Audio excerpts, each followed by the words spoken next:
Life on the Mississippi by Mark Twain. Chapter 14. Rank and Dignity of Piloting. In my preceding chapters, I have tried, by going into the minutiae of the science of piloting, to carry the reader step by step to a comprehension of what the science consists of, and at the same time, I have tried to show him that it is a very curious and wonderful science, too, and very worthy of his attention. If I have seemed to love my subject, it is no surprising thing, for I love the profession far better than any I have followed since, and I took a measureless pride in it. The reason is plain. A pilot in those days was the only unfettered and entirely independent human being that lived in the earth. Kings are but the hampered servants of Parliament and people. Parliaments sit in chains forged by their constituency. The editor of a newspaper cannot be independent, but must work with one hand tied behind him by party and patrons, and be content to utter only half or two-thirds of his mind. No clergyman is a free man, and may speak the whole truth, regardless of his parish's opinions.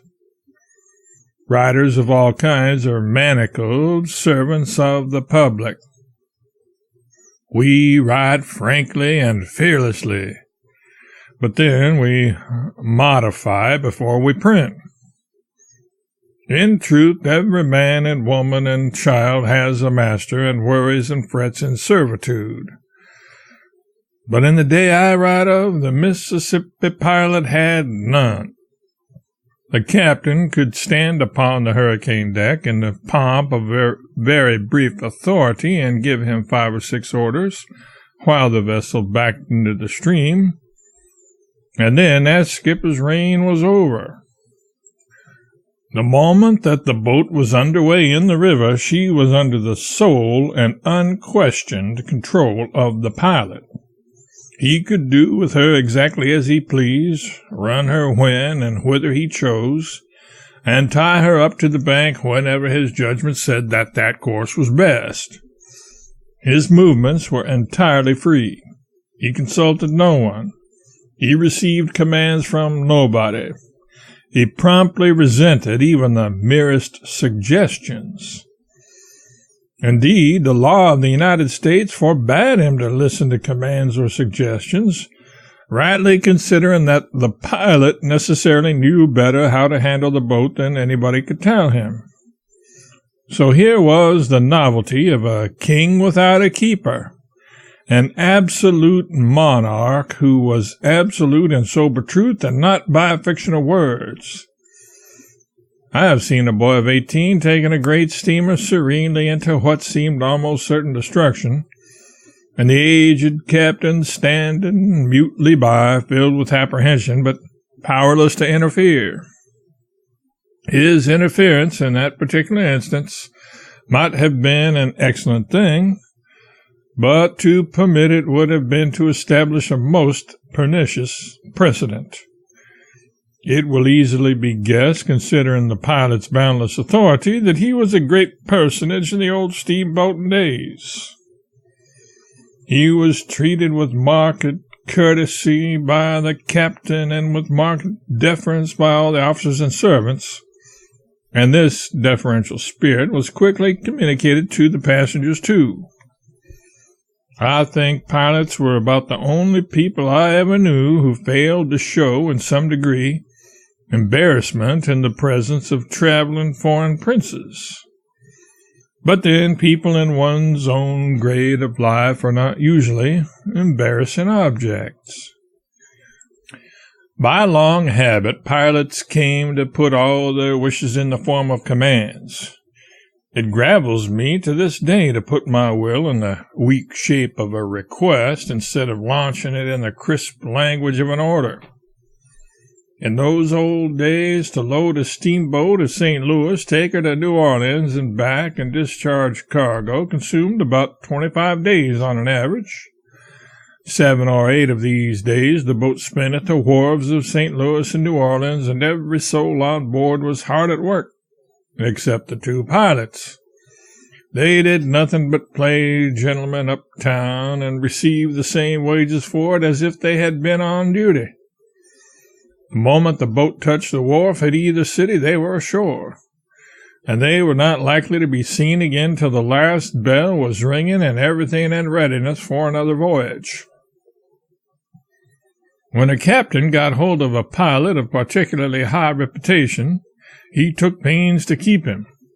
When wages were $400 a month on the upper Mississippi, I have known a captain to keep such a pilot in idleness under full pay 3 months at a time while the river was frozen up. And one must remember that in those cheap times, $400 was a salary of almost inconceivable splendor. Few men on shore got such pay as that, and when they did, they were mightily looked up to. When pilots from either end of the river wandered into our small Missouri village, they were sought by the best and the fairest and treated with exalted respect. Lying in port under wages was a thing which many pilots greatly enjoyed and appreciated, especially if they belonged in the Missouri River in the heyday of that trade, Kansas times, and got $900 a trip, which was equivalent to about $1,800 a month. Here's a conversation of that day. A chap out of the Illinois River with a little stern-wheel tub accosts a couple of ornate and gilded Missouri River pilots. "Gentlemen, I've got a pretty good trip for the up-country and shall want you about a month. How much will it be?" $1,800 apiece. "Heavens and earth!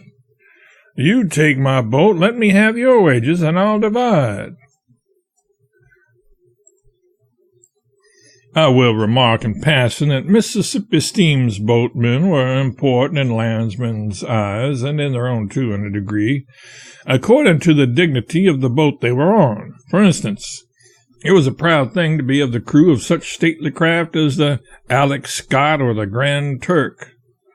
Negro firemen, deckhands, and barbers belonging to those boats were distinguished personages in their grade of life, and they were well aware of that fact too. A stalwart darky once gave offense at a Negro ball in New Orleans by putting on a good many airs. Finally, one of the managers bustled up to him and said, "Who is you, anyway? Who is you? That's what I wants to know." The offender was not disconcerted in the least, but swelled himself up and threw that into his voice which showed that he knew he was not putting on all those airs on a stinted capital. "Who is I? Who is I? I'll let you know mighty quick who I is. I want you niggers to understand that I fires the middle door on the Alex Scott." That was sufficient. The barber of the Grand Turk was a spruce young Negro who aired his importance with balmy complacency and was greatly courted by the circle in which he moved. The young colored population of New Orleans were much given to flirting at twilight on the banquettes of the back streets. Somebody saw and heard something like the following one evening in one of those localities. A middle-aged Negro woman projected her head through a broken pane and shouted, very willing that the neighbors should hear and envy, "You, Mary Ann, come in the house this minute. Standing out there fooling along with that low trash, and here's the barber off and the Grand Turk wants to converse with you." My reference a moment ago to the fact that a pilot's peculiar official position placed him out of the reach of criticism or command brings Stephen W. naturally to my mind. He was a gifted pilot, a good fellow, a tireless talker, and had both wit and humor in him. He had a most irreverent independence, too, and was deliciously easygoing and comfortable in the presence of age, official dignity, and even the most august wealth. He always had work. He never saved a penny. He was a most persuasive borrower. He was in debt to every pilot on the river and to the majority of the captains. He could throw a sort of splendor around a bit of harum-scarum, devil-may-care piloting that made it almost fascinating, but not to everybody. He made a trip with good old Captain Y once and was relieved from duty when the boat got to New Orleans. Somebody expressed surprise at the discharge. Captain Y shuddered at the mere mention of Stephen. Then his poor, thin old voice popped out something like this. "Why, bless me, I wouldn't have such a wild creature on my boat for the world, not for the whole world. He swears, he sings, he whistles, he yells. I never saw such an Injun to yell. All times of the night. It never made any difference to him. He would just yell that way, not for anything in particular, but merely on account of a kind of devilish comfort he got out of it. I never could get into a sound sleep, but he would fetch me out of bed all in a cold sweat with one of those dreadful war whoops. A queer being, very queer being. No respect for anything or anybody. Sometimes he called me Johnny, and he kept a fiddle and a cat. He played execrably. This seemed to distress the cats, and so the cat would howl. Nobody could sleep where that man and his family was, and reckless. There never was anything like it. Now, you may believe it or not, but as sure as I am sitting here, he brought my boat a-tilting down through those awful snags that she caught under a rattling head of steam, and the wind a-blowing like the very nation at that. My officers will tell you so. They saw it. And, sir, while he was a-tearing right down through those snags and I shaking in my shoes and praying, I wish I may never speak again if he didn't pucker up his mouth and go to whistling. Yes, sir, whistling, "Buffalo gals, can't you come out tonight? Can't you come out tonight? Can't you come out tonight?" and doing it as calmly as if we were attending a funeral and weren't related to the corpse. And when I remonstrated with him about it, he smiled down on me as if I was his child and told me to run in the house and try to be good and not be meddling with my superiors. Once a pretty mean captain caught Stephen in New Orleans out of work and, as usual, out of money. He laid steady siege to Stephen, who was in a very close place, and finally persuaded him to hire with him at $125 per month, just half wages, the captain agreeing not to divulge the secret and so bring down the contempt of all the guild upon the poor fellow. But the boat was not more than a day out of New Orleans before Stephen discovered that the captain was boasting of his exploit and that all the officers had been told. Stephen winced, but said nothing. About the middle of the afternoon, the captain stepped out on the hurricane deck, cast his eye around, and looked a good deal surprised. He glanced inquiringly aloft at Stephen, but Stephen was whistling placidly and attending to business. The captain stood around a while in evident discomfort, and once or twice seemed about to make a suggestion. But the etiquette of the river taught him to avoid that sort of rashness, and so he managed to hold his peace. He chafed and puzzled a few minutes longer, then retired to his apartments. But soon he was out again and apparently more perplexed than ever. Presently he ventured to remark with deference, "Pretty good stage of the river now, ain't it, sir?" "Well, I should say so. Bankful is a pretty liberal stage." "Seems to be a good deal occurring here." "Good deal? Don't describe it. It's worse than a mill race." "Isn't it easier in toward shore than it is out here in the middle?" "Yes, I reckon it is. But a body can't be too careful with the steamboat.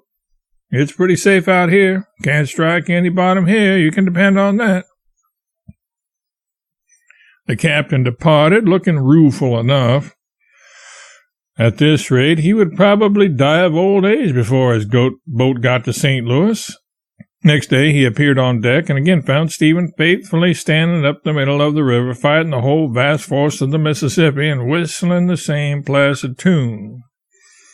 This thing was becoming serious. In by the shore was a slower boat, clipping along in the easy water and gaining steadily. She began to make for an island chute. Stephen stuck to the middle of the river. Speech was wrung from the captain. He said, "Mr. W., don't that chute cut off a good deal of distance?" "I think it does, but I don't know." "Don't know? Well, isn't there water enough in it now to go through?" "I expect there is, but I am not certain." "Upon my word, this is odd. Why, those pilots on that boat yonder are going to try it. Do you mean to say that you don't know as much as they do?" "They? Why, they are $250 pilots. But don't you be uneasy. I know as much as any man can afford to know for $125. The captain surrendered. 5 minutes later, Stephen was bowling through the chute and showing the rival boat a $250 pair of heels.